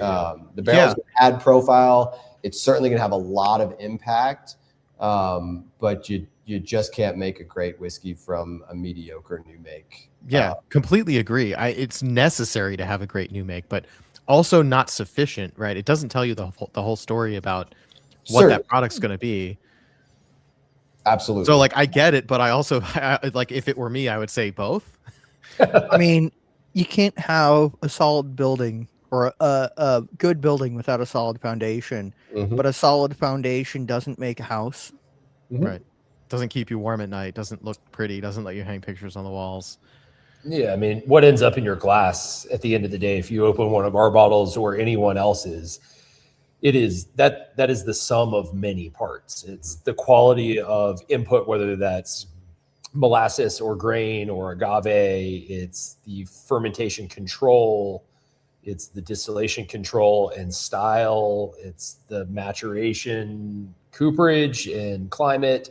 It really, there are so many different factors, and all of them, some may have more flavor influence, some may have more textural influence, some may affect the nose more, but really they all you need to figure out what you're looking for and really keep things in alignment to where they can all support one another. You mentioned an entry proof 123. Is that typical for you? Do you do that for all the barrels, or does it vary? Yeah, that's what we do for all the barrels. by law in the U.S., it's if you're making whiskey, it's got to be barrel entry of 125 proof or less. There's some flavor profiles out of a barrel, some chemicals that are going to be more water soluble versus alcohol soluble. But a lot of it also comes down to cost of cooperage and space. And we could fill a barrel at 90 proof if we want, but that's going to get a lot less whiskey out the other side. Yeah, absolutely. And it's going to be a whole lot more barrels that are consistently being moved around and filled. The cost skyrockets at that point. So part of it is space management, but it's also something we've done for a very long time, and we like the results that are coming from that. So 123 seems like a good compromise to me, because some distilleries will fill at 120 or 115. Most of the ones that used to fill at 115, I think Maker's Mark was one of them, have increased where they fill. It's just a practical, like, yeah, sure, you get more, like, there's more nuance and flavor, you get less of those harsh chemicals and more of those nice water soluble stuff comes out. You can age it longer without worrying about it getting nasty, but you've got economy of space. Totally. Right. Yeah, for sure. Okay. Let's talk a bit about what we're getting on the Descendant. Before we run out. We've been talking for a long time off on the weeds a little bit, as we do. So when I first tasted this whiskey, I did it as a flight. I had these 3 whiskeys. That picture that I posted on Instagram was actually from the first time I opened these bottles. The two OBs from Oak Grist against the against the Lost Lantern Oak Grist, which I had open for a while. I've only ever tasted Descendant after Origin. Kind of an interesting thing. A couple days ago, I did have a sip of the Descendant just to, like, how does this hit me, like, on a fresh palate? And it does come across quite different in that context. It's definitely, you get more of those bourbony kind of flavors to it, but that's also in isolation of, like, I'm not comparing it to a bourbon either. But somehow the comparison between the Origin and the Descendant doesn't have hardly any resemblance to bourbon to me. That's just my subjective experience of it. It's definitely a malty whiskey. Yes, there's more oak on it. I actually thought at first it might be a sherried whiskey, right? I thought, oh, we're talking ex bourbon and ex sherry. That was what I initially thought. The title of the whiskey makes way more sense when it's New American Oak, right? You have the Origin, it's the Scottish style, and you have the Descendant, that's the American style. Like, that makes a lot of sense. But, like, somehow I was thinking, like, Descendant as in going down into hell, like it's darker, right? Like, it's a darker whiskey. Oh, it's a sherried whiskey, right? I don't know why. That's just how my brain read that initially.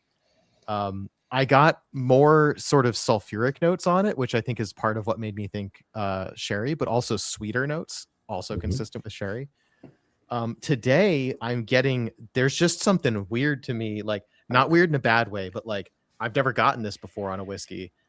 Have you ever gone to a Japanese restaurant, like a ramen shop or something, and they have, like, this rice seasoning on the table? I think it's called furikake or something. Yeah.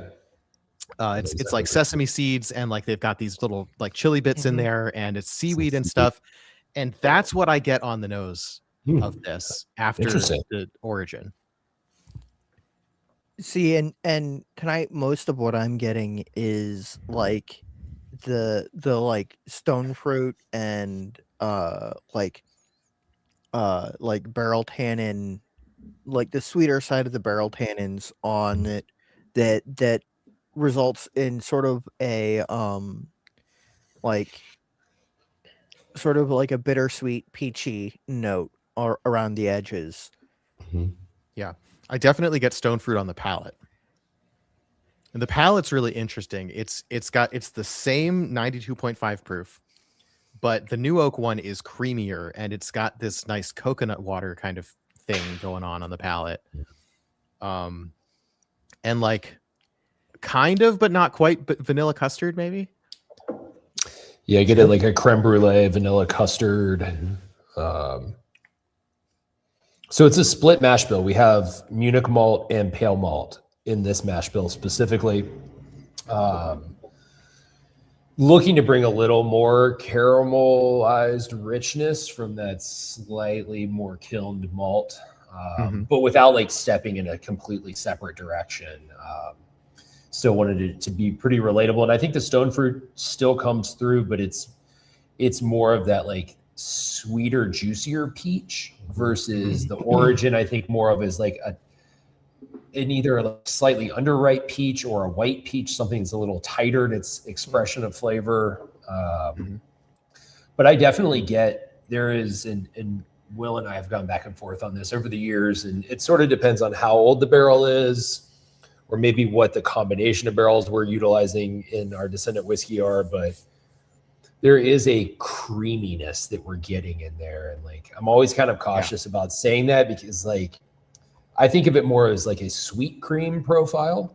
Not all the way to whipped cream, but almost like that high fat sweet cream. You know, I am cautious sometimes about saying that because I think that can be perceived as like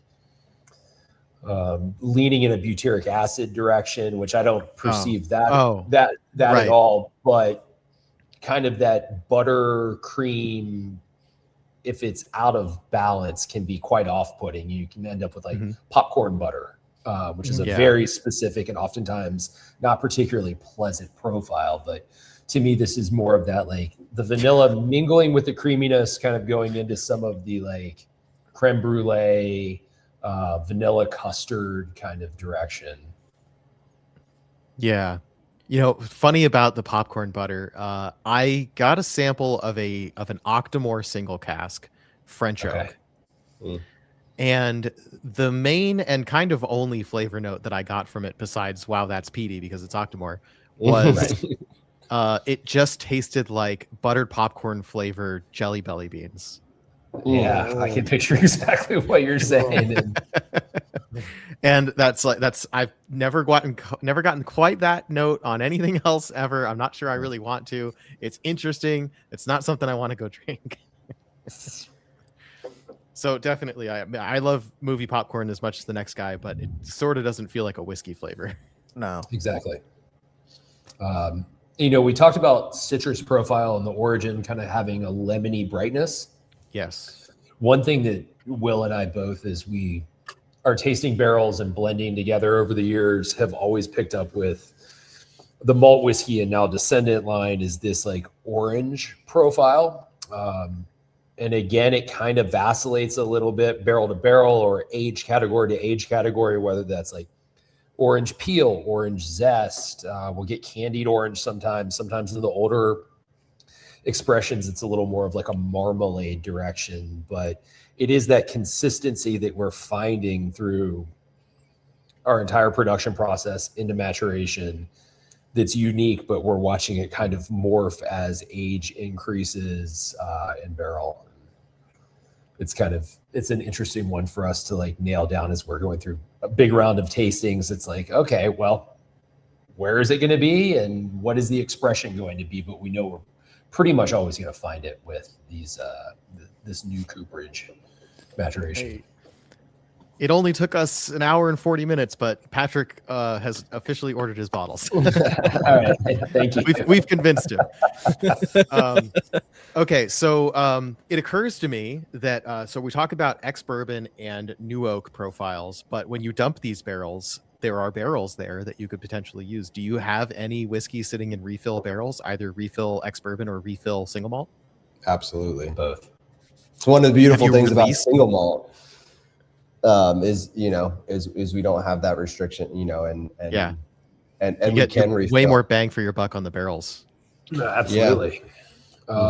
Yeah, we have, so you can kind of see it above us both here. This is a first fill New American Oak barrel. She's still in great shape, very clean. But Did you fill that one yesterday? Yeah, right. Yeah, they don't stay clean for very long generally. But once that will be devoted to our Descendant initially. Once we dump that, that's immediately getting cycled back into origin whiskey production. Okay. Or at least with an eye on origin whiskey production, because I think you were about to ask, have we released anything in refills of casks ourselves? In third fill bourbon or second fill new oak, and we haven't yet. And again, that sort of gets back to, us being a relatively young distillery. And so we are refilling them. We are also keeping our eye on them and tracking them, because it is entirely possible that, we're going to come up with sort of a different profile.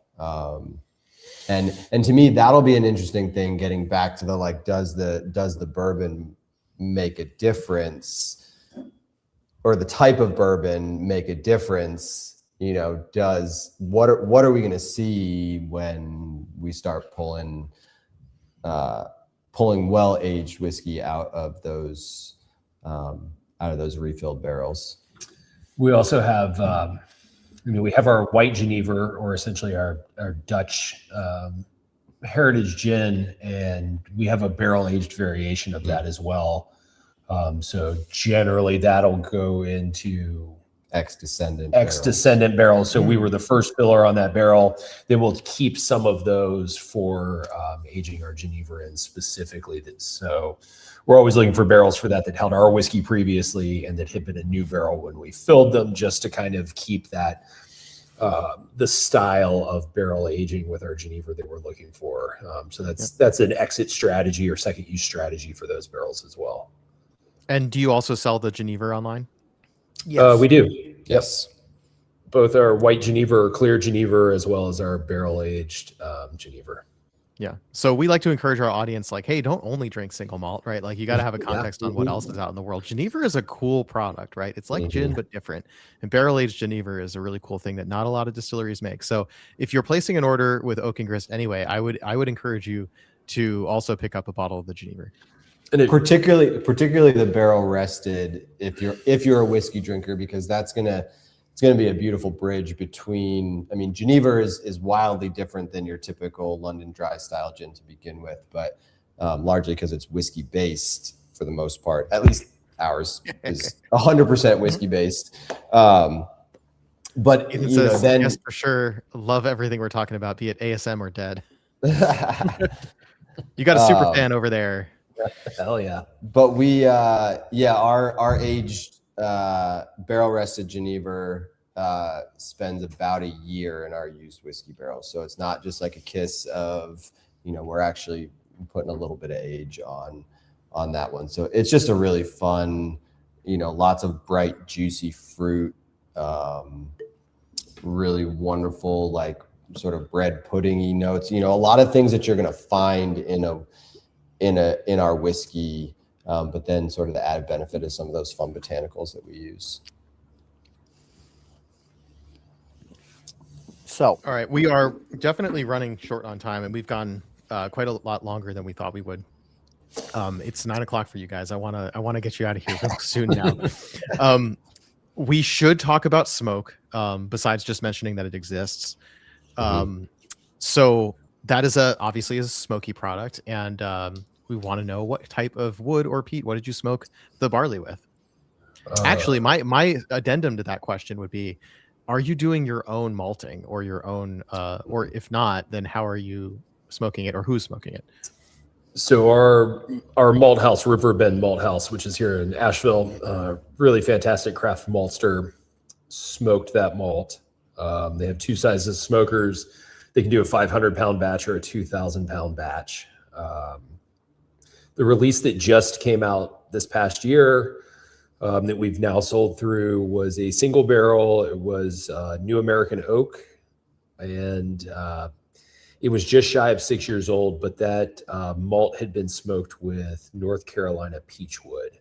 ooh, So, the peaty whiskey, I enjoy it, but it's got to kind of be in moderation for me. I'm not a heavy peat drinker, generally speaking. I oftentimes feel like it just kind of blows my palate out pretty quickly. So it's 4 or 5 times a year I'll enjoy one.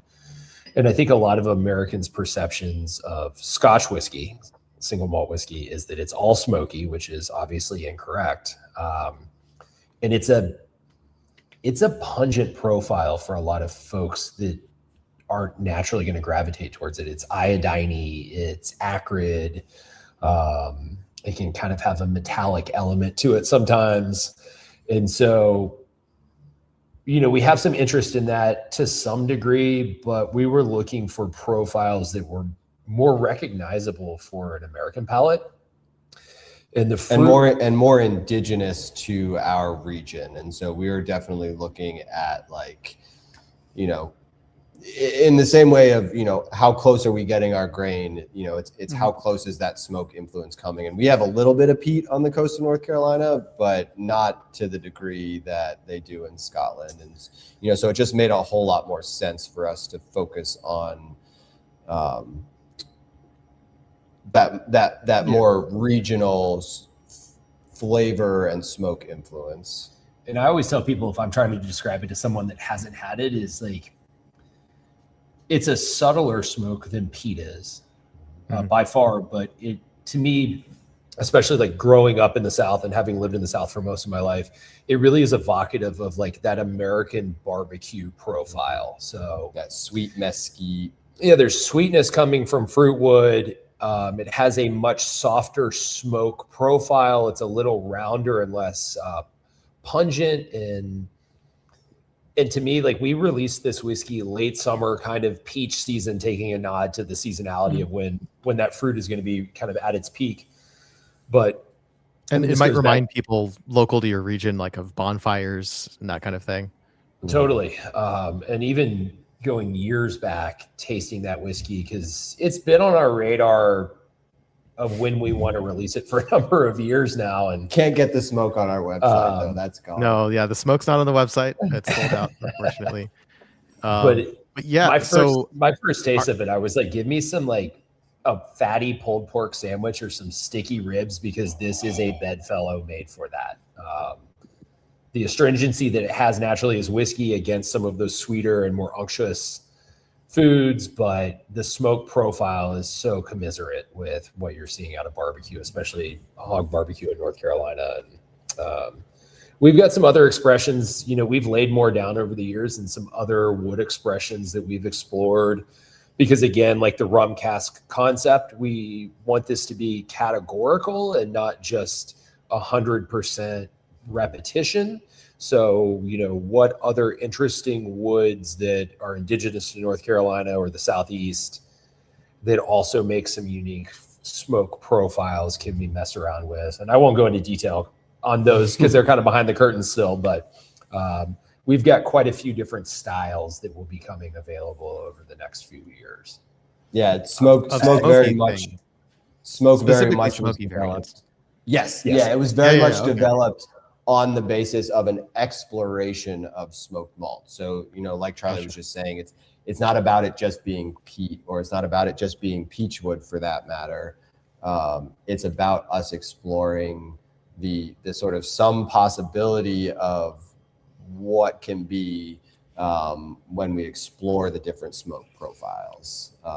Because again, we're a pretty ecologically diverse region, and so there's a lot of different species that grow here, and not all of them are going to be good for smoking malts. Are there any that are poisonous? Like Whiskey Del Lac was telling us, mesquite's about the only wood you can smoke that won't kill you. Yeah. Yeah. There's definitely some that, we don't want to go smoking, rhododendron grows everywhere here, but you definitely don't want to be smoking malt with rhododendron. Yeah. No neurotoxins, please. Yeah. No, definitely not.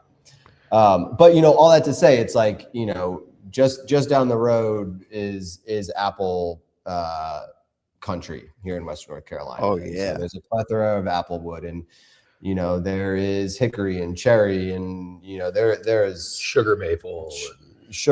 Yeah, there's just. I bet you've got some good pecan groves that yield some offcuts. Maybe a little bit south in like South Carolina. Some South Carolina and kind of central Georgia. South. Oh, okay. Because I know that we get them up here, plenty of pecan trees up here. So yeah, and I think they would grow, and we've got some hardier like nut trees, hickory and walnut trees. So there's definitely a lot of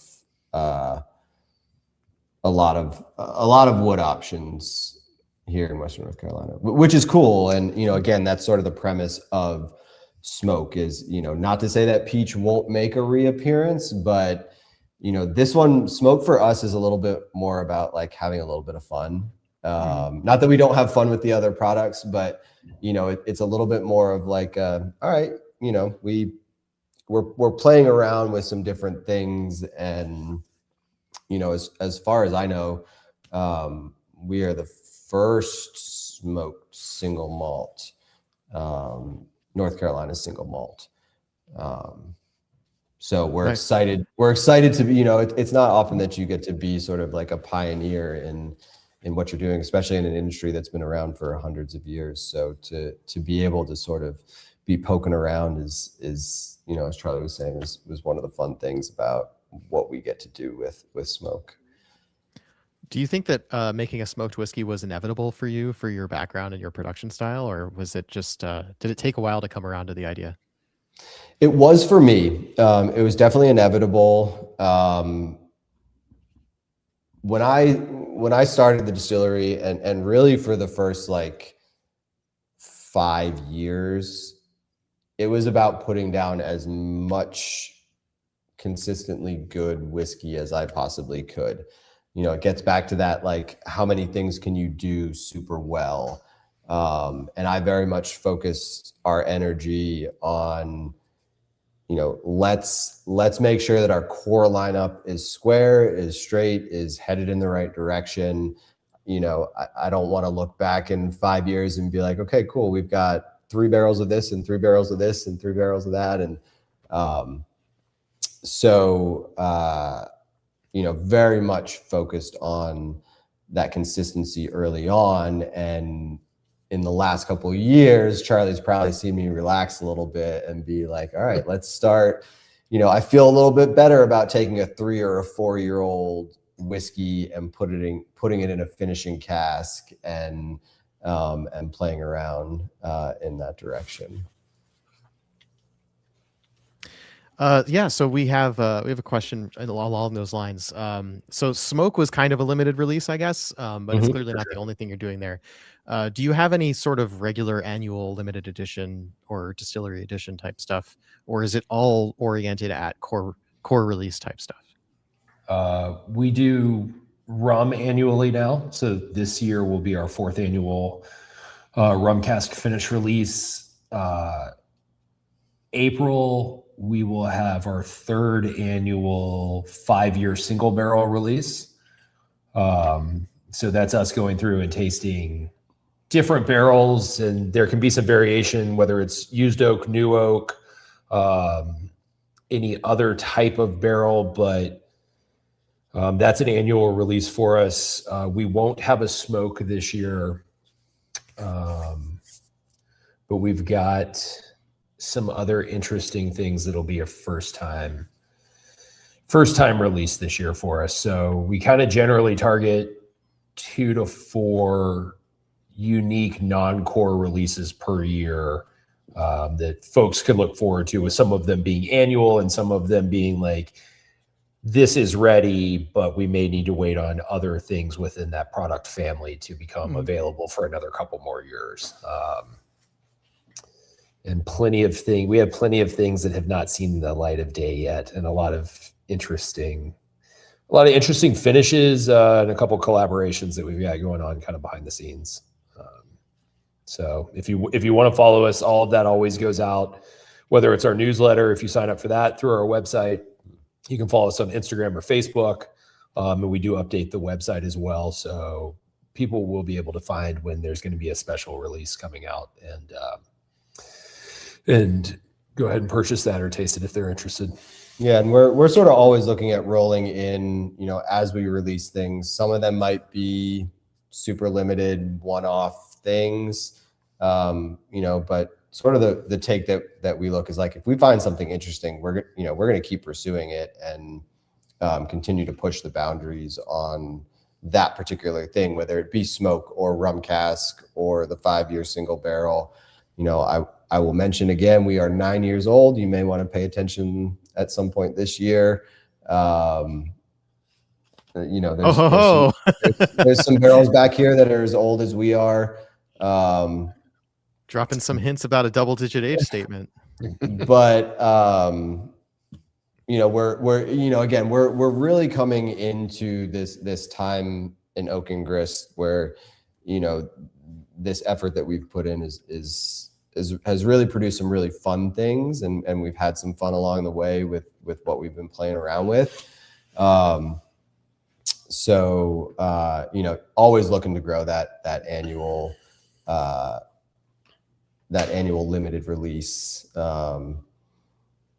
You know, I look at like Cedar Ridge and what they're doing out there with just like banging out those limited releases, and you know, I see them doing it, and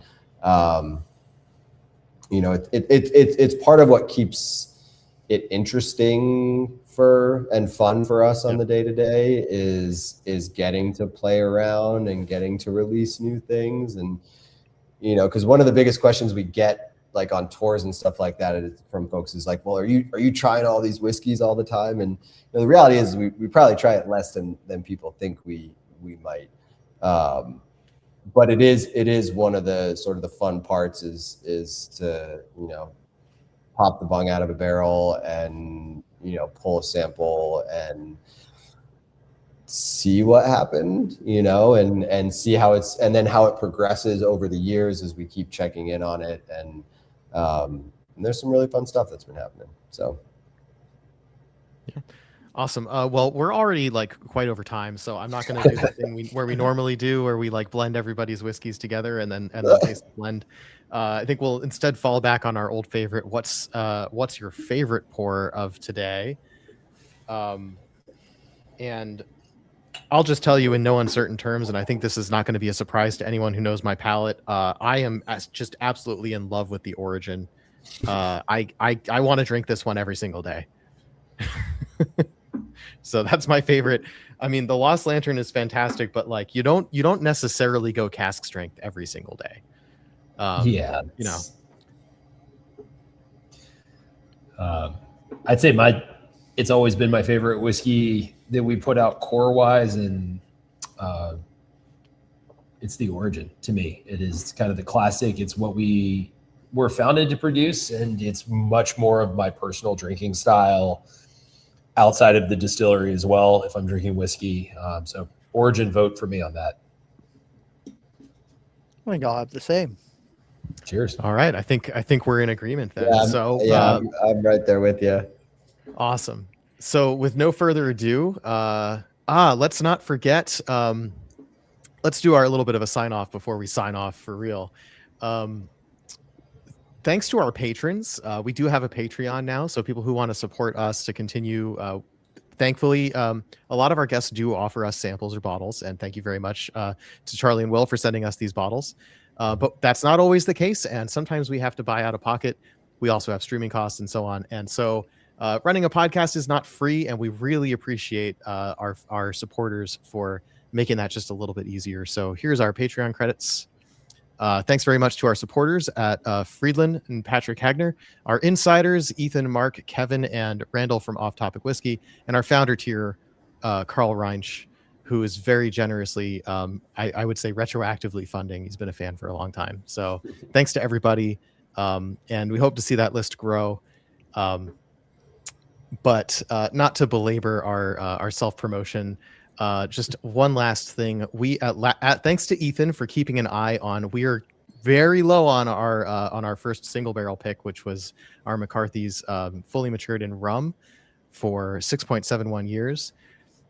There are 4 bottles left as of the last update I got, which was just a couple of days ago. So everybody listening here today, if you've been on the fence about getting another bottle, this may be your last chance. So if you were thinking about that and you haven't exhausted your wallets by buying Oak and Grist just now, you might want to think about picking up one last bottle of the McCarthy's before they're gone for good. My parents bought 2 more bottles when they visited for Christmas. So everybody's loving it, and it's running out. So thanks, Ethan. Thanks for tuning in as always. Oak and Grist is easy to be a fan of.